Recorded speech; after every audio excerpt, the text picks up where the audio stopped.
increasing your odds. So most competitive accept a little less than 25%. So sometimes, if I had more time, I would ask you to think about 2 colleges you're thinking of applying to. And then I would start listing schools and tell you, if I mention your school, take it off your list. And then I ask, okay, how many people still have a school not on, that I have not listed yet? And typically, no one raises their hand. People tend to apply to the same 30 schools. They cannibalize themselves. So you think all the Ivies, Stanford, MIT, Caltech, Duke, start listing the ones that are probably on your list, and then all of a sudden you realize, oh yeah, that means that 1.5 million kids may be applying there.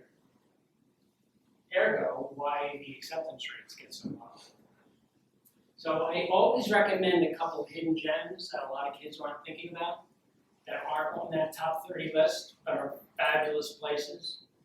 Like if you look at a place like Georgia Tech, thinking about engineering, they're ranked in the top 5 in every engineering discipline. Sometimes 3 or 4. Top 5. It's cheaper than private schools. It's as good, great job placement, great starting salary, great education, business option, engineering option, math option. So sometimes you gotta, and Georgia Tech started to be less hidden gem anymore, because a lot of kids are going there. You ever see Olive and Way in Champaign, Urbana? Another good place.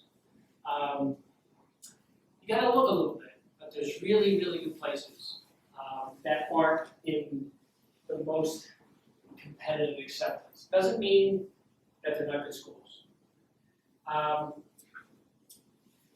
So here's, no one can guarantee anything, but finding your skill strengths and knowing how to communicate them.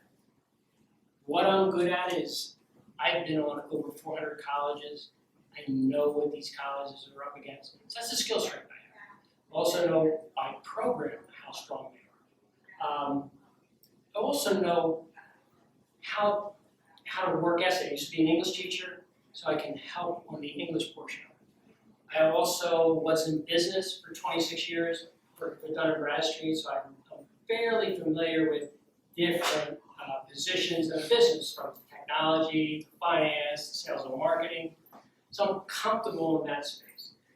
Most of my clients are in STEM areas. They have STEM major interests. So I'm very familiar with STEM colleges, STEM curriculum, STEM summer programs that you may want to apply to, especially the ones that are free and competitive.